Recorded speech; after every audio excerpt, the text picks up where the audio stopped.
You just spent $800 on premium tires because the internet said they were the best.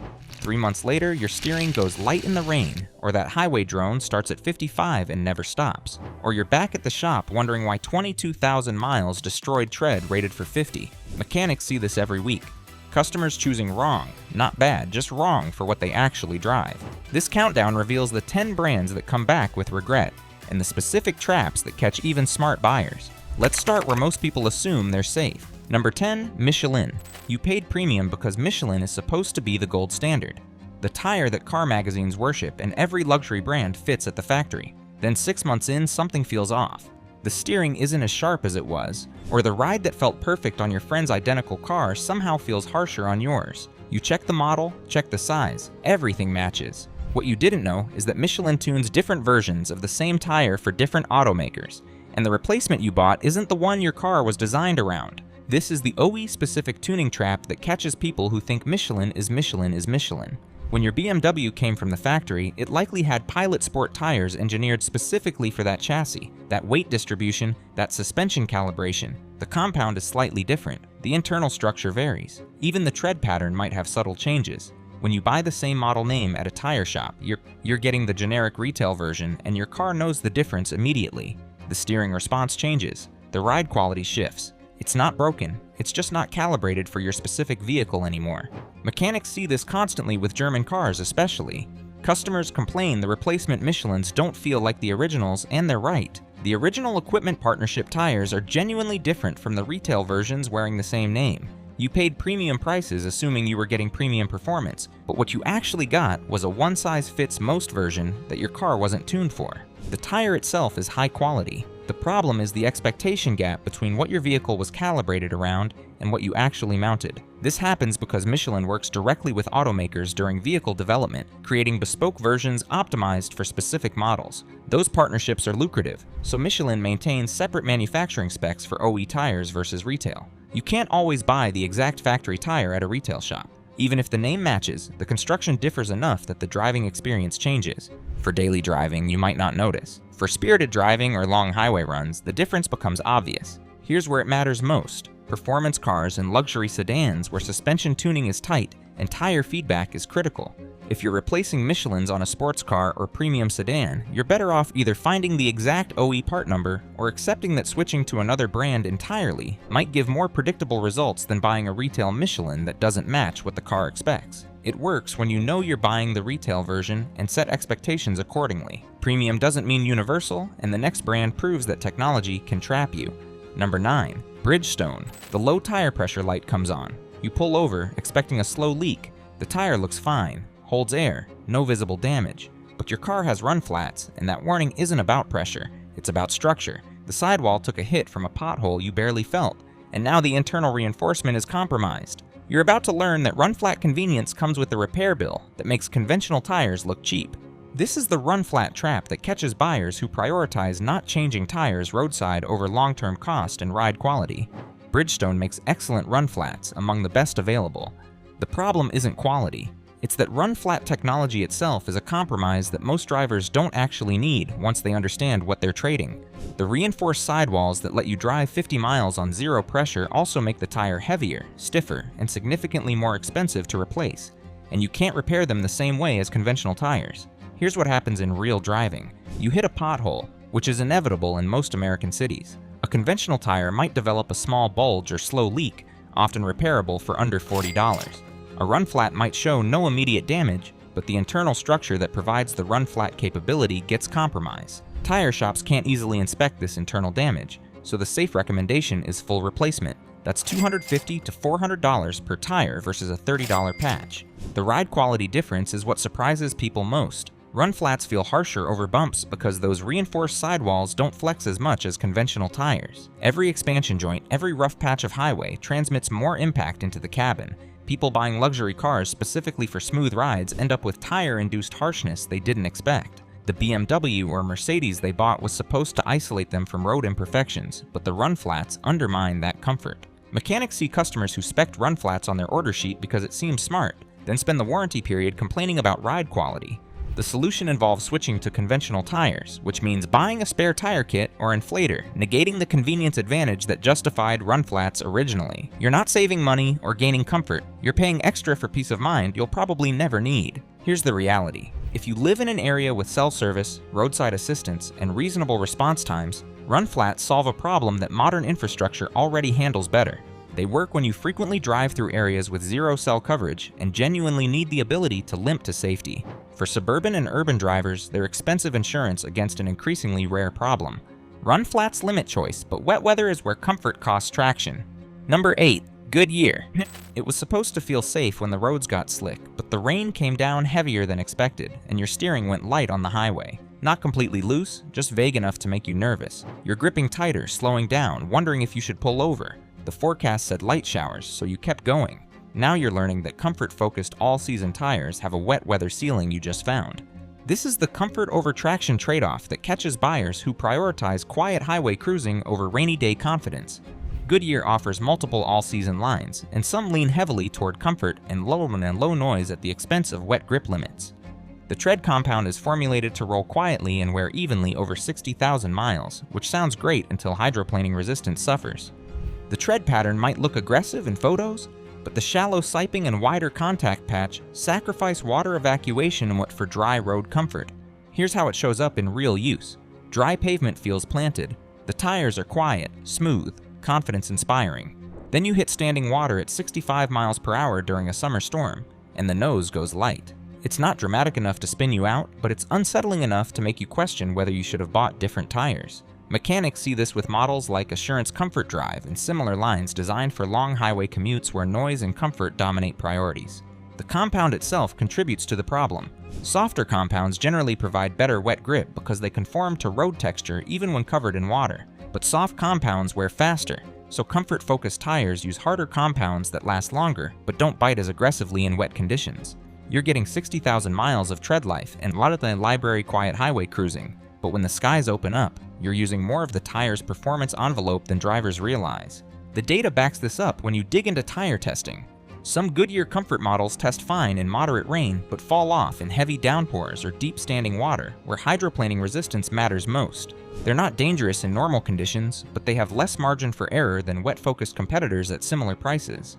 Buyers shopping primarily for comfort and longevity might not even test drive in the rain before purchasing, so the limitation only reveals itself months later during an unexpected storm. Here's where it becomes a real-world problem. Drivers in the Pacific Northwest, Florida, or anywhere with heavy seasonal rain who bought based on comfort reviews and 60,000-mile warranties. They wanted plush, quiet highway cruising and got it, but sacrificed the confident wet handling, and they assumed all premium all-season tires provided.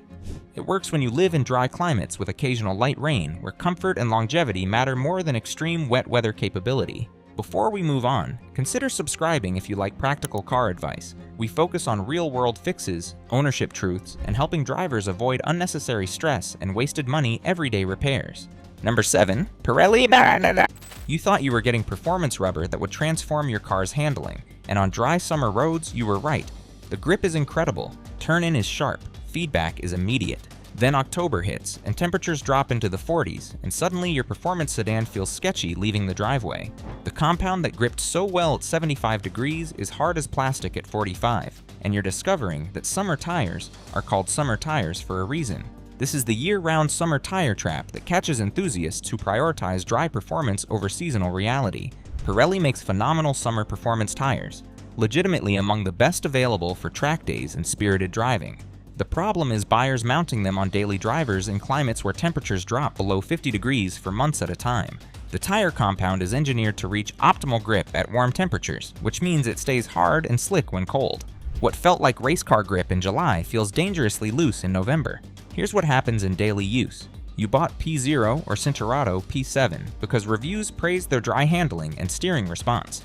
Installation happened in summer when temperatures supported the compound. Everything felt perfect. Then fall arrives, morning temperatures drop to 40 degrees, and your first cold start has the traction control lighting up pulling out of the driveway. It's not a defect. The tire is performing exactly as designed, just outside its temperature operating range. Mechanics see this particularly with sports cars and performance sedans where owners want maximum dry grip but don't want the hassle of seasonal tire swaps. They convince themselves that their climate isn't cold enough to need dedicated winter tires, and technically they're right. But summer tires don't transition gracefully into shoulder seasons. They hit a temperature threshold where compound performance falls off a cliff. You're not getting reduced grip, you're getting fundamentally different tire behavior that requires different driving inputs. The tread pattern contributes to cold weather struggles. Summer performance tires use fewer sipes and larger tread blocks to maximize dry contact patch and prevent squirm during hard cornering. That's perfect for performance driving, but terrible for cold or damp conditions, where those same design choices prevent the tire from biting into the road surface. Even dry cold pavement becomes slippery because the hard compound can't generate the friction needed for confident acceleration or braking. Here's the hidden cost that surprises buyers. You bought expensive performance tires expecting them to last 30,000 miles. Then you realize you can only safely use them 8 months per year in many climates. So you're either storing a second set of wheels with winter tires, driving nervously through cold months, or replacing summer tires that aged out before wearing out. The performance advantage is real and meaningful, but only for drivers in consistently warm climates or those committed to seasonal swaps. It works when you live in Southern California, Florida, or the Southwest where temperatures rarely drop below 50 degrees, and you prioritize maximum dry grip over all-season versatility. Or when you own a dedicated performance car that gets stored during winter, making summer tires the obvious choice for their intended use case. Summer grip is seasonal, and sport-focused treadwear brings lasting regrets. Number 6. Dunlop. You expect 30,000 miles, but then you're back here at 18,000. The outside edges are worn to cords while the centers still look decent, and the shop is explaining that aggressive alignment specs on your sports sedan ate the tires faster than you expected. This is where the sticker shock hits. Those Dunlop Sport Max tires that came on your car weren't cheap, and now you're replacing them at 60% of their rated life because the tire's design can't handle the alignment geometry your car needs for sharp handling. This is the early treadwear trap that catches sports sedan buyers who assume factory tires will last their warranty ratings regardless of alignment. Dunlop makes excellent performance tires with sharp handling and good wet grip. The problem is their sport-focused models use softer compounds and aggressive tread patterns optimized for grip over longevity. Pair that with the aggressive camber and toe settings that many European sports sedans use for sharp turn-in, and you're getting 15,000 to 25,000 miles instead of the 40,000 the tire is rated for. Here's how it sneaks up on drivers. The car handles beautifully with factory Dunlops. Everything feels sharp and responsive. You're not tracking the car or driving aggressively, just enjoying the handling your sports sedan was designed to deliver. Then at your 18,000-mile service, the shop points out that you're near the wear bars on the outside edges. You thought you had at least another 15,000 miles, but the combination of soft compound and aggressive alignment means the tires are done. Mechanics see this constantly with BMW 3 Series and 5 Series, Mercedes C-Class and E-Class, any sports sedan with aggressive factory alignment. The customers are upset because they drove normally and still burned through tires twice as fast as expected. The tire shop explains that this is normal for performance tires on sport-tuned suspensions, but customers feel like they got shortchanged because the tire's marketing emphasized both performance and reasonable treadwear. The compound choice is what creates the longevity problem. Softer rubber grips better but wears faster, especially under the load, and shits in scrubbing that happens with aggressive camber. Dunlop could make these tires last longer by using harder compounds, but that would reduce grip and responsiveness, negating the performance advantage customers bought the tires for. It's a fundamental trade-off, but one that surprises buyers who expected all-season longevity from performance summer rubber. It works when you own a dedicated enthusiast car, where you prioritize sharp handling over longevity, and you accept that performance rubber is a consumable similar to brake pads. Or when your annual mileage is low enough that even 20,000-mile tire life means 3 to 4 years of use, making the replacement interval acceptable. Performance rubber wears fast, but value tiers hide inconsistency. Number 5. Hankook. The reviews looked solid, the price was right, and the warranty seemed decent. You mounted a set of Hankook Ventus or Kinergy tires expecting them to perform as well as the test results suggested, and for the first 10,000 miles, they did. Then something shifted. The ride got harsher, or one tire developed a vibration, or wet traction noticeably declined. You rotate them at 15,000 miles and discover one tire has 30% more wear than its diagonal partner despite identical alignment specs. This is where value tier manufacturing consistency shows its cracks. This is the quality control variation trap that catches buyers hunting for the sweet spot between budget and premium. Hankook makes legitimately good tires that often score well in tests and offer strong value. The problem is batch-to-batch consistency isn't as tight as top-tier manufacturers, which means you might get a set that performs exactly as expected, or you might get a set where one tire came from a different production run with slightly different characteristics. Those differences compound over thousands of miles into noticeable performance variations within a single set. Here's how it manifests in real use. You bought 4 tires from the same order, same model, same size, installed same day. The shop balanced them, alignment checked out, everything started fine.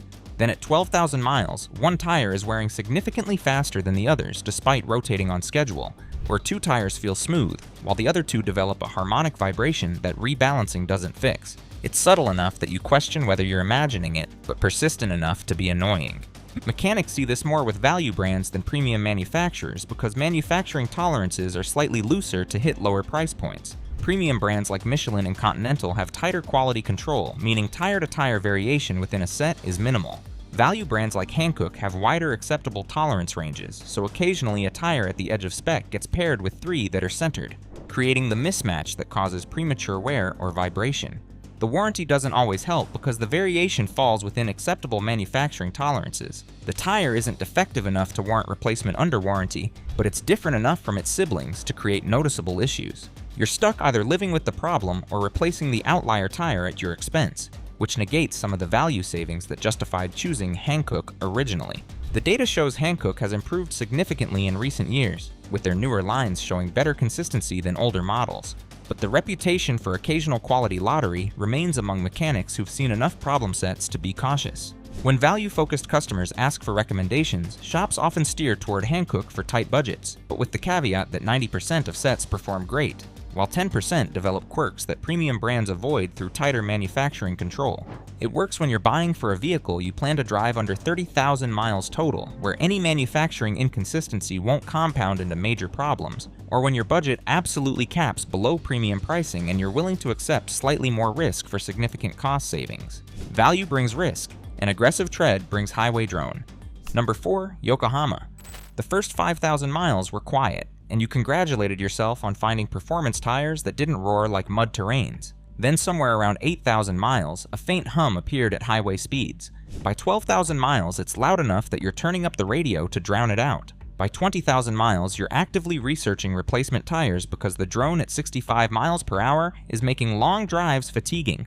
This is the progressive noise trap that catches buyers who test drove brand new tires and assumed they'd stay that quiet. This is the Yokohama aggressive tread pattern curse that develops as the tire wears into its service life. Yokohama makes grippy tires with tread designs engineered for wet traction and long tread wear. The problem is those same aggressive patterns develop harmonic resonance as they wear, creating progressively louder highway noise that wasn't present when new.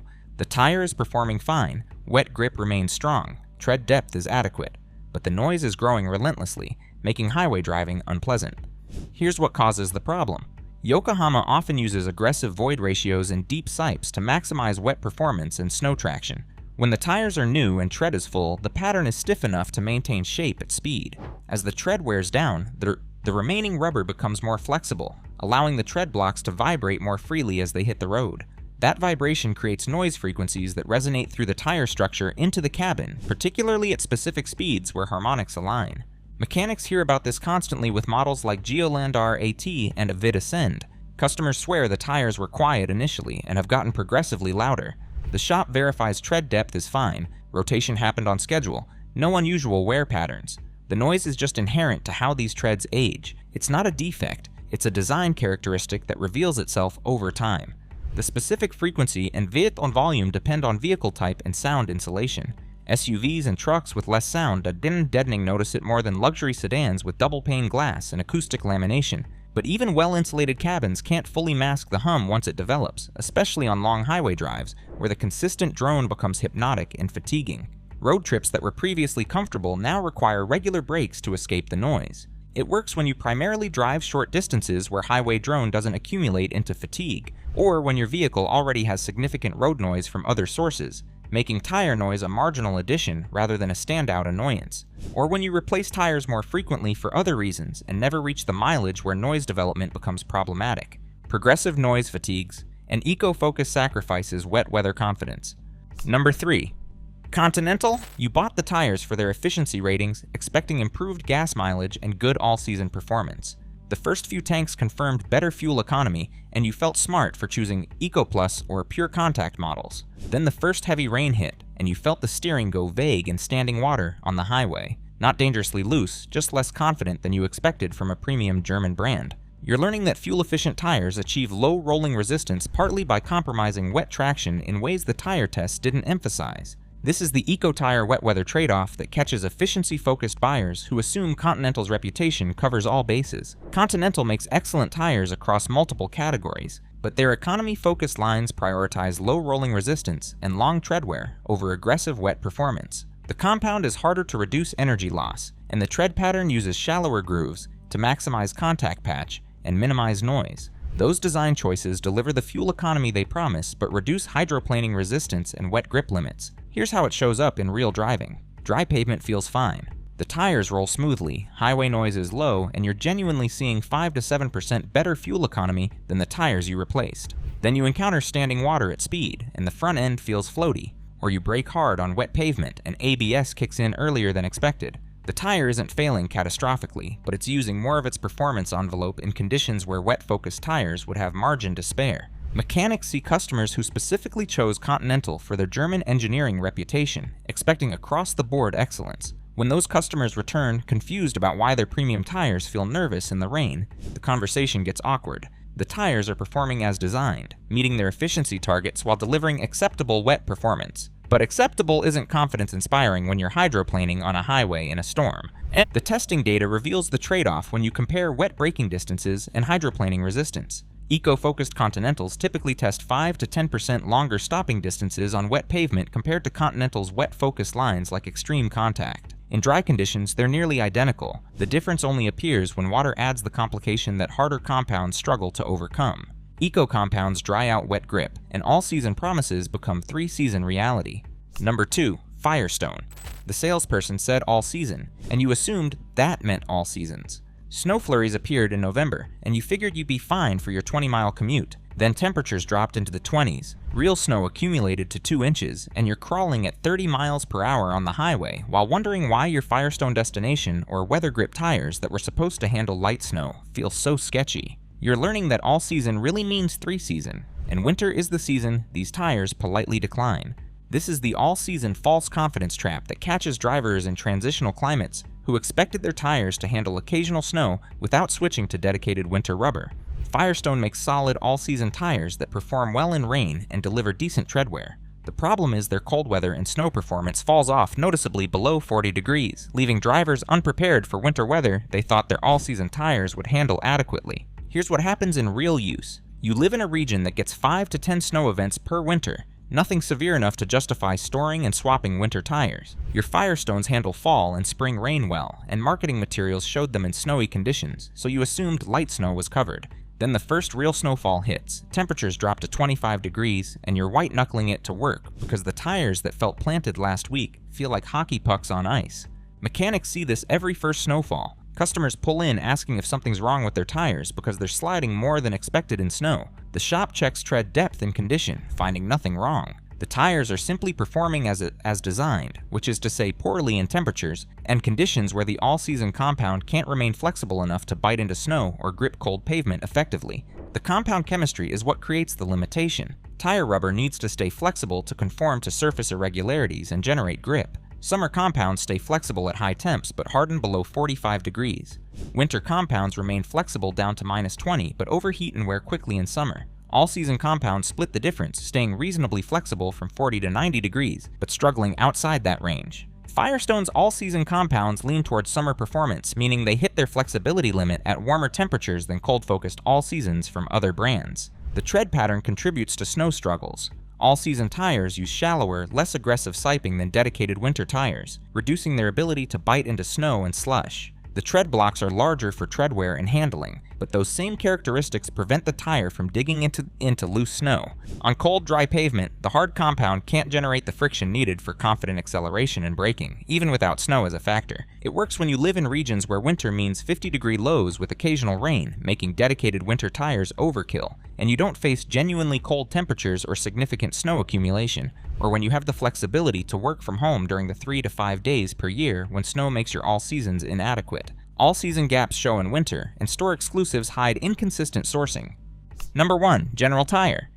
You bought these at a big box retailer or chain store because the price was right and the warranty looked solid. The tires were branded General, a name familiar enough to seem legitimate. Installation went fine, and the first few months were uneventful. Then one tire developed a slow leak that turned out to be a manufacturing defect in the bead seal, or the tread wore unevenly despite proper rotation and alignment. You're discovering that store-exclusive tire lines sometimes sacrifice consistent quality control to hit aggressive price points that make retailers happy. This is the store-exclusive quality lottery trap that catches budget-conscious buyers who assume all tires from recognizable brands meet similar quality standards. General Tire makes multiple product lines, some engineered for broad retail distribution with tight quality control, others produced specifically for big retailers at lower price points where manufacturing tolerances loosen to maintain margins. You can't always tell which category your tires fall into by looking at them, and the store isn't advertising the distinction.